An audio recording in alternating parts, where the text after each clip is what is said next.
in case you missed it.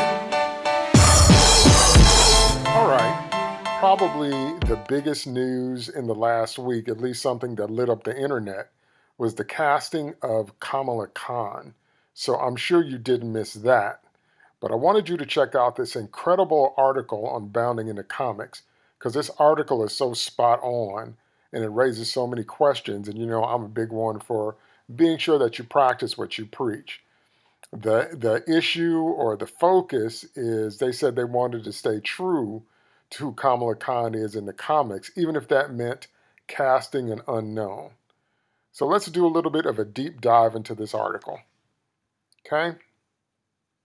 Marvel Studios wanted to stay true to the character in casting Ms. Marvel actress Iman Vellani. Okay? A new report claims that Marvel Studios and Disney wanted to stay true to the character when finding an actress to play Ms. Marvel for their upcoming Disney Plus series. A report comes from Deadline's Justin Kroll, who also revealed that Marvel Studios cast newcomer Iman Vellani to play Ms. Marvel, aka Kamala Khan, in the Disney Plus show. If you don't know who Kamala Khan is from the comics, she took Carol Danvers' old name. Carol Danvers was originally Ms. Marvel. Okay, and I was saying the other night on a podcast, I was doing my Sloppy Spoilers podcast on United Capes Podcast Network, little advertising plug there, that people born after a certain time probably don't know the significance of the MS dot designation, because it came out of the ERA times where women were saying they wanted a designation like a man's, that they didn't want to just be Mrs. somebody. They wanted something, if they were single, where they could kind of have an indication of that singleship, but they were their own person.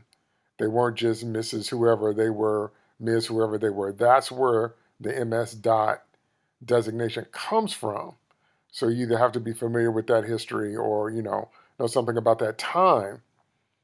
So that's kind of when Ms. Marvel was born. So she was kind of born with the idea that she was, quote unquote, her own person. But again, if you know anything about the history of Carol Danvers, you know that everything that she got, especially her initial costume look, her name, everything, comes from the Kree, and it comes from Marvel, the original Marvel, Captain Marvel. And don't confuse that with, the Fawcett Captain Marvel, the one that says Shazam, that was eventually acquired by DC. That's a whole nother video, another conversation. I'm talking about Marvel's Kree hero Marvel. And when he first debuted, he wore that green and white, that, funky Kree uniform. Anyway, that's where this name comes from. But they attached that name, and I'll get into that as the article goes on, to the character of Kamala Khan.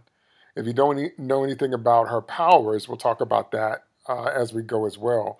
But basically, she has a type of Mr. Fantastic's powers and a type of Elastigirl on the DC side. She coined a word, embiggen, and she mostly uses it to embiggen her hands, is most of the time what you see her doing. So she's somewhat elastic and somewhat of a size shifter. But that's, basically what her power set is. Quote here, Justin Crowe detailed the plan was always to stay true to the character and finding the right actress to play the role, even if it meant offering a person that was not well known to the public.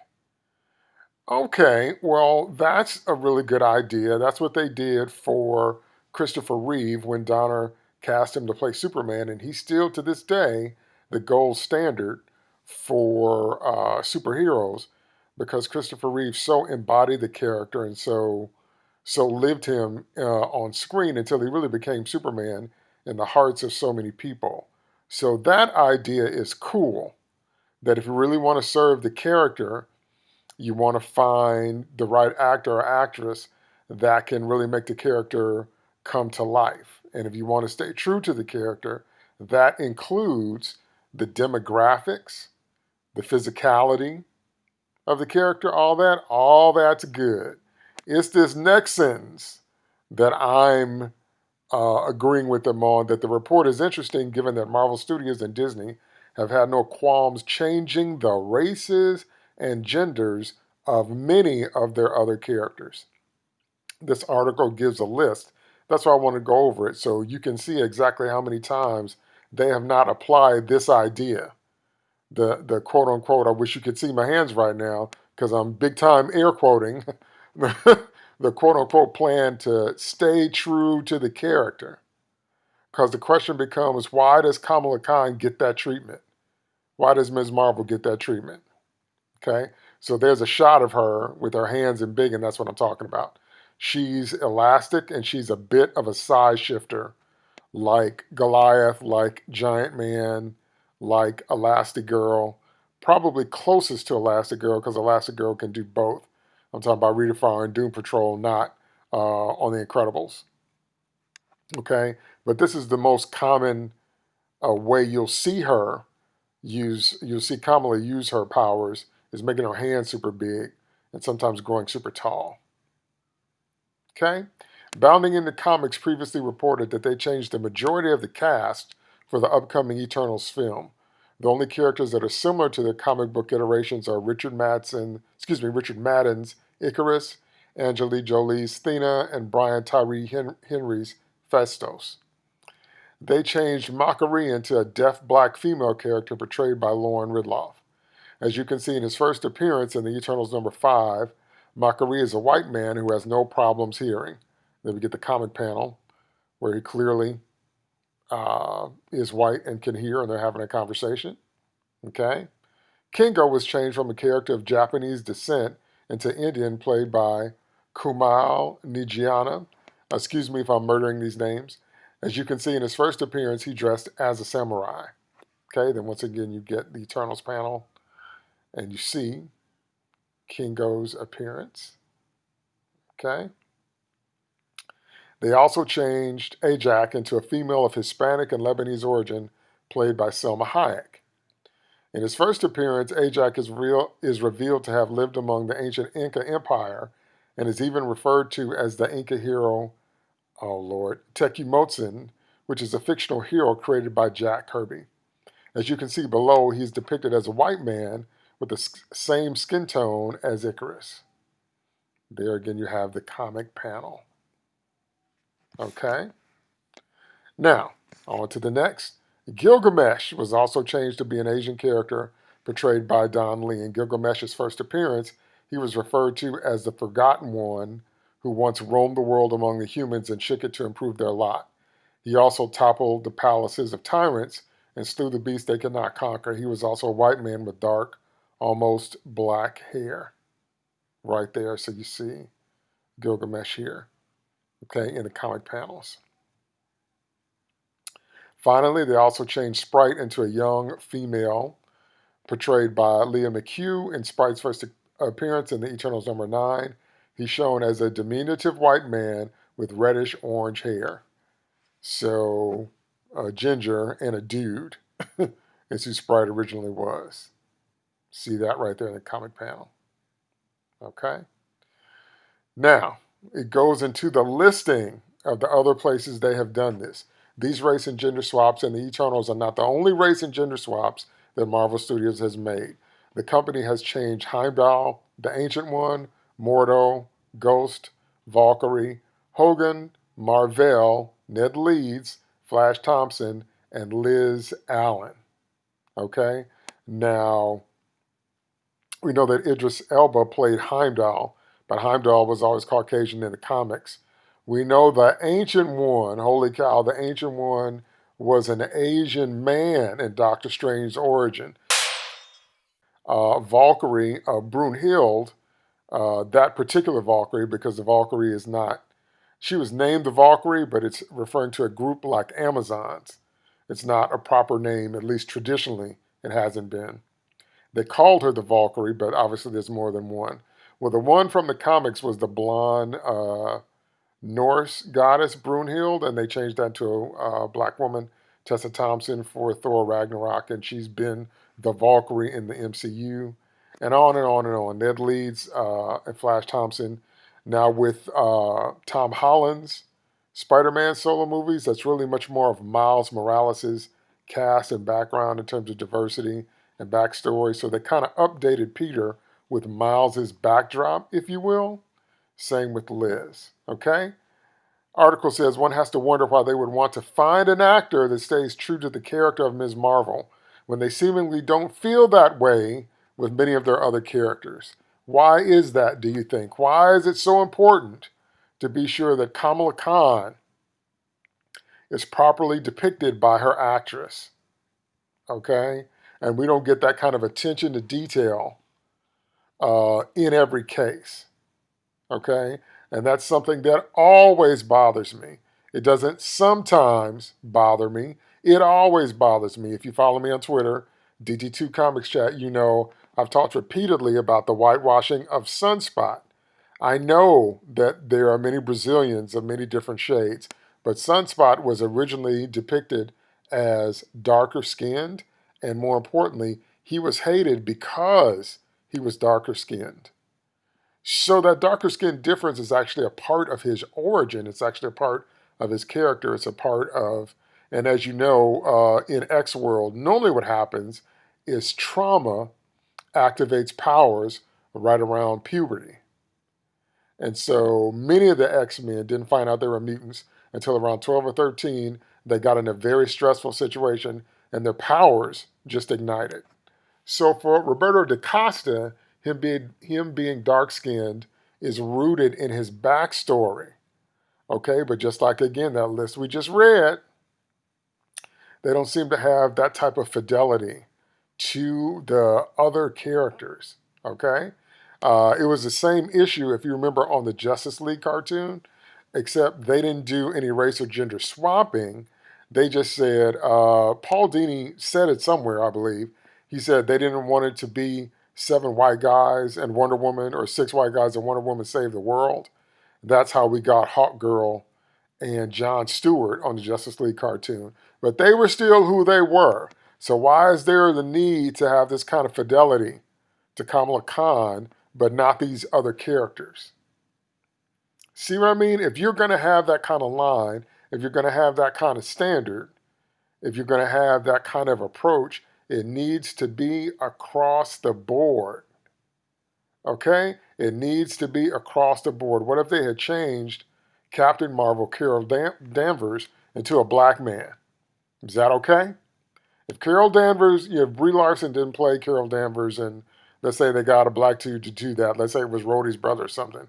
Which is really funny because they were involved in the comics, but you understand what I'm saying. Would that have been okay? Why is it okay sometimes and not? Sometimes it's been said that if the ethnicity or the skin color is not integral to the character, it doesn't matter. But I maintain that it does matter. Every detail about the character matters because their experience will be different, their perspective will be different, the way they're received will be different. And if it doesn't really make any difference, which is the other side of that argument, then why do it at all? It doesn't make any sense to change it if you're not trying to make a difference. What difference are you trying to make? My favorite example of that is, of course, Fishburne as Perry White in Man of Steel. Didn't make any difference to the character. He didn't really get that much screen time. We didn't learn anything new about Perry White, and he didn't do anything out of character, but he really didn't do anything exceptional. So what difference did it make? Okay? So if you're trying to get more diverse actors and more diverse faces and more of a diverse group, I've always maintained you ought to do it like they did it on Justice League. Bring in characters that are already who they are. Because Jon Stewart does not work as a white guy or an Asian guy or an Indian guy. If you know anything about Jon Stewart's comic book origin, you know anything about him being a veteran, but the fact that he was created during a very volatile time and they were dealing with race issues, they were dealing with drugs, they were dealing with the social issues of their time. But Jon Stewart was created specifically to be a contrast to Hal Jordan in terms of ethnicity, to show that they had a black Green Lantern. Now, whether or not you agree with that approach, that was at least part of the idea of why Jon Stewart exists. Okay? So you don't need to change him into being somebody else. And I don't understand, because there was a lot of pushback against changing the ancient one. I really didn't like that either. Okay? So why? Why? I want a consistent line. That's why I'm bringing this up. That's why I'm making this video. There needs to be a consistent line. Okay? If they're going to have, like, for a while it was rumored that Beyonce was going to play Wonder Woman. If they're going to have that, if that's fair game, then I guess everybody's fair game. But I have said a million times, there's a difference between creating a character similar to the original character that's a spin-off character that has different demographics because you want to see a version of that character in a different demographic, and making the original character, changing their backstory and origin. For example, Nick Fury in the Ultimate Universe. Okay? Nick Fury in the Ultimates was modeled after Samuel L. Jackson, but they did not take the original Nick Fury, the 616 universe, and make him black, the one that led the Howling Commandos in the 616 universe. They didn't take him and make him black. They made another version of him in another universe. Can you see the difference? Can you see the difference between doing that and not? They do have Black Superman. Val-Zod on Earth 2 is a black Kryptonian. But they did not take Kal-El and make him black. That's not the same thing. Wonder Woman has a black twin sister. Her name is Nubia. But they did not take Diana and make her black. Can you see that? It's not the same thing. Okay? It's not the same thing. I don't know why that's so hard for people to get. And again, what I'm talking about in this video is not necessarily the fact that they did it, but that I want some consistency, because it's very, very clear if they are male, heterosexual, and Caucasian, that that's a little bit more fair game. That, I guess the idea is that you don't want to have too many white men. It's been nothing but white men or whatever. I'm not speaking for other people. I don't know what's in their heads, but I don't know what they're trying to fix or address with wokeness. You've heard me say that many, many times. What is the goal? Do you really think that switching the ethnicity of characters fixes anything? If you want to highlight characters of different ethnic backgrounds, use the characters that you already have that have already been established and already been created.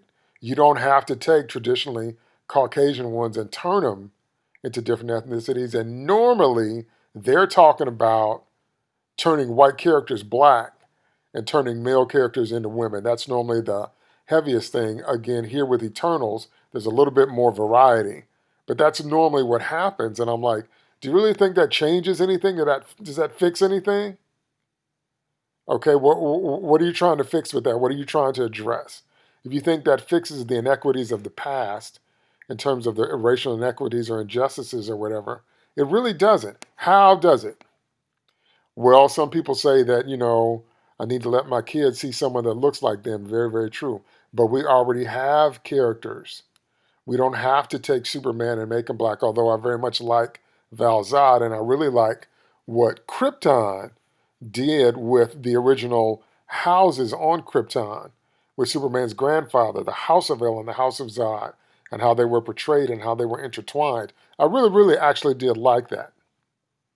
But that was kind of breaking new ground, if you will, because we didn't necessarily have that much backstory on life on Krypton before the planet explodes. And there definitely have been some Superman stories where you have characters that look like they were from other ethnicities. And like I said, there's Val-Zod. And everybody knows I loved Colin Salmon as Zod in that role. He nailed it. He nailed it. That's the best Zod we've had in a long time. I definitely like him better than Man of Steel Zod. Yes, I said it, and yes, that's how I feel. So again, I don't get what they're going for here. I would much rather see the original incarnation of these characters. I've said it a million times. We already know they're going to not have the Fantastic Four be four white people save the world, or two blonde-haired, blue-eyed siblings one older genius white guy and a Jewish guy save the world. We already know they're going to work as hard as they can to make it the woke-tastic four, and as far as I'm concerned, that is not them. Remember, they already race swapped Alicia in the Alba and Evans movies, had her played by Kerry Washington. But that is not the Fantastic Four, as far as I'm concerned. We've had different incarnations of the Fantastic Four, but they're not black, and Ben is Jewish, and I don't understand. I'm just not down with it. Okay, let's finish up this article. Ms. Marvel is being written by Bisha K. Ali, who has called for internet conscription of men. In a Facebook post, she asked, can we do internet conscription for men? You got to enlist, buddy up with one troll each and teach them to keep their vile threats to themselves. And you can read this other stuff she wrote about how women need to burn stuff to the ground and blah, blah, blah, blah, blah. Okay, if a man said all this other stuff about a woman, there would be a lot of ringing, there would be a lot of screaming, this would be misogyny, this would be gender bashing, they would be canceled, they would probably be banned from Twitter, and they wouldn't be allowed to create any other content, and they'd have to go on an apology tour. Okay? But somehow, she's able to say all this stuff, and everything just, keeps rolling for her life. So what am I saying? I'm saying the same thing I always say. I want a uniform standard. I want it to be the same rules for everybody. If she can make generalized statements like this about an entire gender, okay, could a man say that? Could men say stuff like that? If Kamala Khan gets the we have to stay true to who she is treatment, then how come the Fantastic Four can't get that treatment? The first family of Marvel Comics. How come we can't stay true to who they are in terms of demographics, even if it means introducing unknown actors? Okay, see, if you follow me on Twitter, you know I'm not down with this woke stuff. It doesn't make any sense because it doesn't fix anything. It's not virtue, it's virtue signaling. What do they think that actually fixes? Seriously. What does it make better? And, is it helping with sales? Is it helping to sell the character? Is it helping commercially? Are people enjoying the stories more? Are we getting a new generation of readers in? Are we increasing readership? Because everything we read about mainstream comics is comics have been in trouble for a long time. So is this stuff really working? So these are my thoughts on it. And like I said, I'm very consistent. I want it to be the same rules. If Kamala Khan gets a book to screen translation, character fidelity, I want that for every character. That's my point. That's always been my point. That's going to continue to be my point. Aquaman is blonde. Barry Allen is blonde. That's what I want to see on the screen. Okay? We've got some other Atlanteans that are black. Calderon, Black Manta. We've definitely got diversity already built into these universes, but they don't have to be changing these longtime white characters, these longtime white male characters to try to score some woke points. And again, I know there are situations where it does work and it has helped, but if a character has been established a certain way, has been popularized a certain way, and has been working a certain way, why flip it? Why change it? And the last thing I'll say is the thing I'm always worried about, and that is that remember that a lot of normies don't read comics, never have read comics, and now they probably never will. We're in a time now where normies will probably never actually read comics. Forget about retro comics. I'm talking about today's comics. That's still, especially in these hard times, that's still done by hardcore geeks, longtime comic fans, not normies. That means that so many times they come away thinking that the versions they see on the big and small screens are the quote-unquote real ones. That just always amazes me.